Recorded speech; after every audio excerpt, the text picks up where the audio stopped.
بسم اللہ الرحمن الرحیم احل لکم لیلۃ الصیام الرفث الی نسائکم، روزوں کی راتوں میں اپنی بیویوں کے پاس جانا تمہارے لیے حلال کر دیا گیا ہے۔ ہن لباس لکم وانتم لباس لہن، وہ تمہارے لیے لباس ہیں اور تم ان کے لیے لباس ہو۔ علم اللہ انکم کنتم تختانون انفسکم فتاب علیکم وعفا عنکم، اللہ نے دیکھ لیا کہ تم اپنے آپ سے خیانت کر رہے ہو۔ اللہ نے شروع میں ماہ رمضان کی راتوں میں بھی میاں بیوی کا تعلق منع کر دیا تھا، لیکن کوئی کر بیٹھا ہی، اللہ نے کہا مجھے پتہ لگ گیا کہ تم کر بیٹھتے ہو، یہ حرکت کر بیٹھتے ہو، لہٰذا تمہارے لیے حلال ہے ماہ رمضان کی راتوں میں اپنی بیویوں کے پاس جانا۔ پھر ایک نصیحت اور بھی کر دی کہ میاں بیوی کا لنک کیا ہے، الفاظ دیکھیے، وہ تمہارے لیے لباس ہیں اور تم ان کے لیے لباس ہو۔ اب آپ دیکھیں لباس کیا کرتا ہے؟ لباس انسان کے عیب چھپائے رکھتا ہے، اس کے بدن کو جو چیزیں چھپانے والی اس کو چھپائے رکھتا ہے۔ اب جی میاں جا کے دوستوں میں بیٹھے، او کیا چڑیل میرے گھر بیٹھی ہوئی ہے، بیوی جا کے سہیلیوں میں بیٹھے، اللہ کا عذاب ہے جس کا نام میرا میاں ہے۔ ان لباس لکم وانتم لباس لہن، اللہ نے جو ریلیشن شپ میاں بیوی کی رکھی ہے وہ عیب چھپانے والے دوسرے۔ اچھا،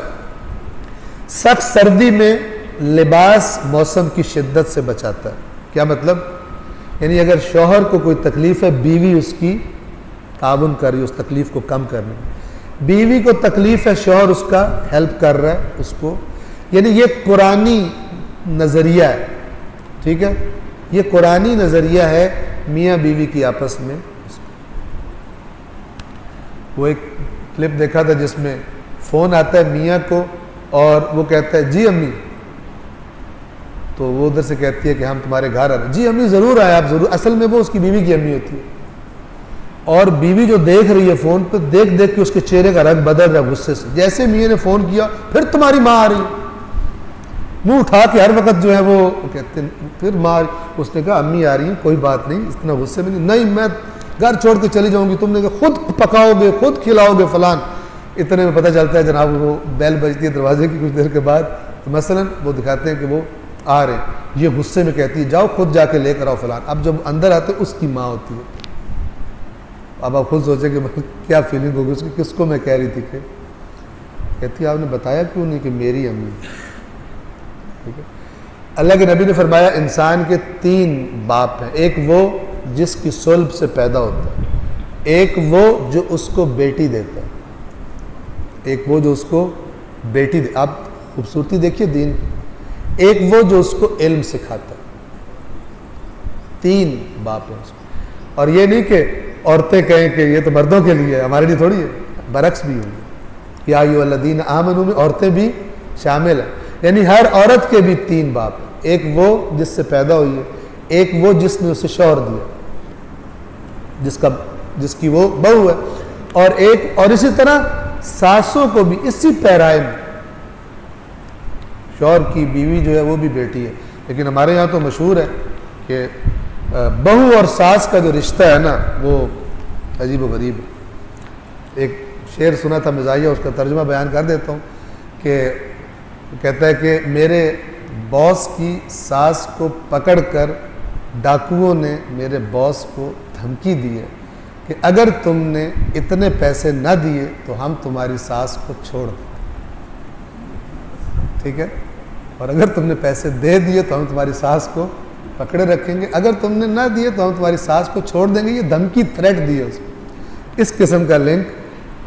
دین نے محبت والا، پیار والا، ماں بیٹی والا، باپ بیٹی، اس طرح کا لنک بتایا، ہمارا کلچر جو ہے اس کو ایک عجیب و غریب سائٹ پر لے جاتا ہے۔ وہ تمہارے لیے لباس ہیں اور تم ان کے لیے لباس ہو، اللہ نے دیکھ لیا کہ تم اپنے آپ سے خیانت کر رہے تھے، پس اللہ نے تم پر عنایت کی، فتاب علیکم، یہ جو توبہ کا لفظ ہے نا، جو اللہ کی توبہ یعنی رحمت کرنا، بندے رحمت کے ساتھ توجہ کرنا، بندے نے اللہ کی طرف توجہ کی، ندامت کے ساتھ اللہ بندے کی طرف توجہ کرتا ہے رحمت کے ساتھ، اسے توبہ قبول کرنا کہتے ہیں۔ اللہ نے دیکھ لیا کہ تم اپنے سے خیانت کر رہے تھے، فتاب علیکم، تو اس نے تم پر رحمت کی، عنایت کر دی، وعفا عنکم اور تمہیں معاف کر دیا، فالآن باشروہن پس اب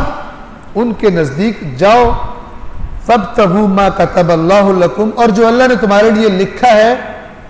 اس کو چاہو، مثلا اولادیں، میاں بیوی کے قرب کے نتیجے میں خداوند عالم اولاد عطا کرتا ہے، وابتغوا ما کتب اللہ لکم، بات اوور آل کی، وابتغوا ما کتب اللہ لکم اور جو اللہ نے تمہارے لیے مقرر کیا ہے اسے تلاش کرو، وَكُلُوا وَاشْرَبُوا حَتَّى يَتَبَيَّنَ لَكُمُ الْخَيْطُ الْأَبْيَضُ مِنَ الْخَيْطِ الْأَسْوَدِ مِنَ الْفَجْرِ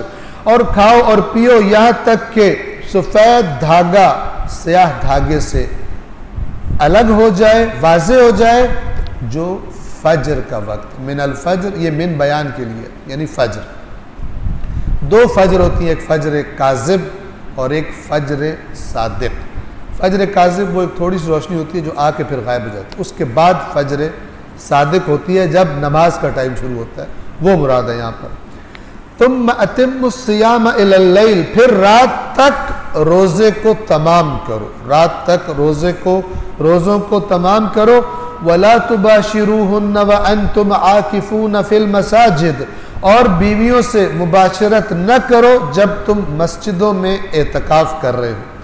تلک حدود اللہ یہ اللہ کی حدود ہیں، لمٹس ہیں، باؤنڈری ریڈ لائنز ہیں، مثلا فلا تقربوها ان کے قریب بھی نہ جاؤ۔ کیا مطلب ہے؟ انسان کہتا ہے کہ وہ جو حرام ہے وہ نہیں کروں گا، ویسے تو مثلا تو ایسی کیفیت پیدا ہو جائے پھر وہ بھی کر بیٹھے۔ جو خدا نے کہا یہ حد ہے کوشش کرو اس کے قریب نہ جاؤ، اس سے بچ کے رہو، کیونکہ جب انسان اللہ کی حد کے قریب جاتا ہے اگر وہ ظاہر گناہ ہے اس کی لذت کھینچ لے اپنی طرف اور انسان پھر اس گناہ کا ارتکاب بھی کر بیٹھے۔ تلک حدود اللہ فلا تقربوها دو لفظ قرآن نے استعمال کیے ہیں، کبھی فرمایا تلک حدود اللہ فلا تقربوها قریب بھی نہ جاؤ، اور کبھی پھر وہ استعمال کیا ہے کہ فلا تعتدوها ان کو کراس نہ کرو، قریب نہ جاؤ اس لیے کہ قریب، اور چونکہ یہ بات جو پیچھے ہوئی ہے نا اس میں مناسبت ہے کہ انسان مثلا کہتا ہے کہ میں مباشرت نہیں کروں گا، ویسے قریب چلا جاتا ہوں، اور اس حالت میں پھر ایسی کیفیت طاری ہو کہ انسان اگلا بھی کر بیٹھے اور روزہ باطل ہو جائے، تو لہذا چونکہ مناسبت ایسی ہے فرمایا قریب بھی مت جاؤ تاکہ پھر وہ اگلا یہ نہ مبتلا نہ ہو جائے، اور بعض جگہوں فرمایا کہ اس کو کراس نہ کرو۔ كَذَلِكَ يُبَيِّنُ اللَّهُ آيَاتِهِ لِلنَّاسِ لَعَلَّهُمْ يَتَّقُونَ اس طرح اللہ اپنی آیات لوگوں کے لیے بیان کرتا ہے تاکہ وہ